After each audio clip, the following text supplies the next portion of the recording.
Okay, so we finally got it. Bakugo now, like we got the interaction between Bakugo and Deku, and that's why I really loved how this chapter started.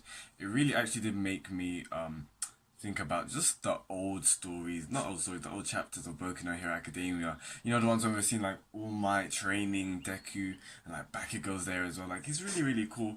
But yeah, this chapter was really cool, and the main thing that I guess everyone wants to talk about is the fact that One for All is becoming similar to All for One. Now, what does that mean? Not Deku, sorry, Bakugo brought it up saying how like, does this have to do with All for One? And it's kind of interesting because like I feel like I swear basically before this arc started, we had like that one chapter of One for All. No, sorry, All for One, like in the prison. And wasn't like Giganta, that guy, he was breaking in or like he was coming close to it or something like that, to Taurus. So like, yeah, I remember like before this arc started, it was basically being heavily hinted at, that like we're getting a prison break soon. So like, ever since then, and then we got the whole fact about Deku having a dream about the point of singularity, and Deku this new quirk being released and like he'd waken up and he had like markings on his arm kind of thing. So yeah, we know that this is, I don't know if what's happening right now is got to do with an influence directly because of All for One. I don't think so now. I just purely think it is literally the point of singularity, and it's basically the base point of what the quirk actually is. If you think about it, All for One's quirk is to store quirks and be able to use it at his will. And so he gave a stockpiling quirk which stores power. Um, and to his brother, and his brother had a quirk which he can just pass on quirks kind of thing. So that fused together, and in the fundamentals of the quirk being able to store power, those who had it, when those who received that quirk, who had quirks of their own, that got fused as well. And it just began to, obviously its main thing was just stockpiling power and power, but as each and every generation goes down, the quirks get mutated a bit. It evolves, it changes. So it seems like as the generations kept going on, the quirks which was stockpiled, the quirks which were from the previous users, which was stored in there, it started to unravel a bit. And now that Deku, he is the latest user so far. He's reached the point of singularity now. He's able to draw out these quirks. Now we're not at the stage where he can draw out by will. This is basically what this chapter was saying. This chapter was basically saying we're a long way off for Deku to be able to use his quirks whenever he wants to. We're not at that stage yet. And it's not even being like, because at first we thought it would come out from emotion or something like that. But like even in this chapter, Bakugo's edging him on. Nothing was there. Deku said something how like he can't feel any. He can't even feel its presence. Like the presence has disappeared. And it kind of seems like, yeah, okay, cool, back to the drawing board. It reminds me of the days when he was training with Gran Torino, and he wasn't even able to like put all on his whole entire body kind of thing. So like it reminds me of that, but like it's not like two steps forward, one step back kind of thing. I don't think it is. I think it's really cool the fact that he's able to understand more about his power. And even in the end of the chapter when he was speaking to Aries saying, "Don't worry, your power like it's not dangerous. It's of use as well." He was talking to himself as well. Like this power that he has, the fact that even Bakugo said it's becoming similar to All for One. Obviously, that's gonna scare him.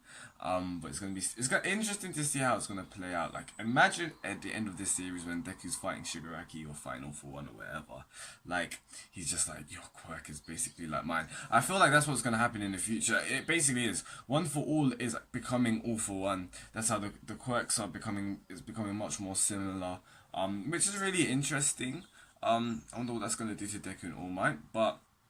Yeah, I think it's really cool. I wonder what Horikoshi's kind of playing at here. I think is he doing it in the sense of like the similarity, just like how similar these guys are, because they came from the same person. So you could even argue it's the sense of how like all this heroism, and good. It doesn't hide the fact that it originated from something innately evil. Maybe that's what Horikoshi is trying to do. Which would be really cool. But yeah, other than that, this chapter was really fun. I liked how we got a little bit more of Class B. We know that Shinzo has now transferred into the hero department. President Mike said something. Is it President Mike? It's President Mike, I think. He said something to Isaiah Sensei. Now, if you guys didn't realize, they were actually classmates. They did it in like the anime and even in a chapter back then. We saw like a flashback, and they were classmates at UEA. So these guys have known each other for ages. And President Mike said, what did he say? He said, "Are you going to do this again, Aizawa Sensei? Aizawa-kun, or have you perhaps let Shiragumo?" So, like, we don't really know who the Shiragumo person is. I'm thinking it's a previous student that he tried to teach and probably failed, or maybe went down the wrong path, or died, or something like that, or got his hero license revoked because of getting in an accident. I don't know, but either way, there's some mystery behind that. So it's obviously a big deal that Aizawa Sensei is taking in Shinzo again.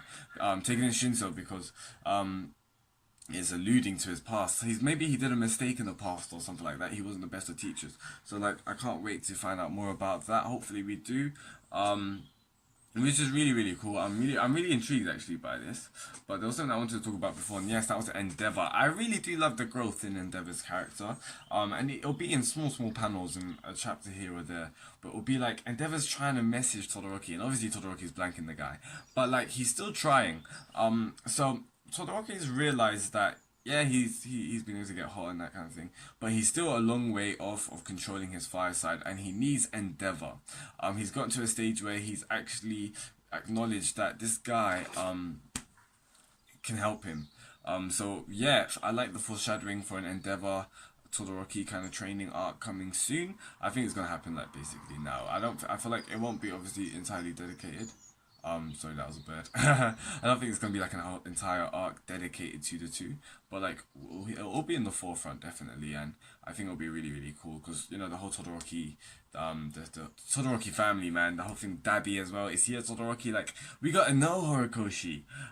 So yeah, I really, really want to see that, and it's kind of funny. How come like I just feel like Horikoshi was doing this just as like not a pun, but he was just being ironic basically, because the whole fact I was saying it even in the last review, like these guys have to clock, like how can they not be like, oh wait, Deku's quirk is strength, but he just released a black whip. This is a bit interesting. Like you're gonna connect the dots, like what's going on. And Todoroki is just oblivious as always. This guy just cannot connect the dots. He just can't see the logic right there, which is kind of funny. And Bakugo even noted it as well, saying how like he's dense even though he's quite smart. But the last thing I want to talk about is Monoma. Now we finally understand the thing about the dud. Now obviously Monoma, he copied Deku's quirk last chapter and nothing worked, and this was because he copies the nature of the quirk, but if it's a quirk where it stores power, such as Fat Gum's or Deku's, whereas like for it to work, to activate, you need it's been storing power for some time. He doesn't have access to that power. So obviously Monoma was saved otherwise, because if he did, my guy's bones will be cracking. He'll be like, yeah, he'll be out for the count. And it's the same thing with Eri, how in a sense Eri's quirk, it rewinds time, but it uses energy or something like that. It's a storing of a quirk as well. So like yeah, he can't do anything to that, which is sad. So I wonder what Horikoshi kind of wants to do with that. I'm really intrigued why Horikoshi even did that anyway. But like if it wasn't that reason, it was just being too easy, and Eri would have been able to rewind time and get Mirio's quirk back. So there's going to be another route to go down. But it was cool to see Eri again, and I love how Horikoshi's keeping in the story. This is what I love about this series. Like characters will appear in certain arcs, because in some series a character will be in one arc and then you won't see them ever again, or like you'll see them at the end, like in a time skip kind of thing. But I like how most of the characters in this series have importance, they have significance, and they're always brought back. Like they're always kept in the story, if you get what I mean. And it was amazing. It's always amazing to see Mirio. I just want this guy's quirk to come back, man. Like, come on. But yeah, guys, that's enough for me. Please tell me your thoughts in the comments below, what you thought about this chapter. Yeah, so what do you think? When do you think we're going to see Deku actually use his quirk, or even control this black whip kind of thing? Tell me your thoughts in the comments below. See you next time. Peace out. Goodbye.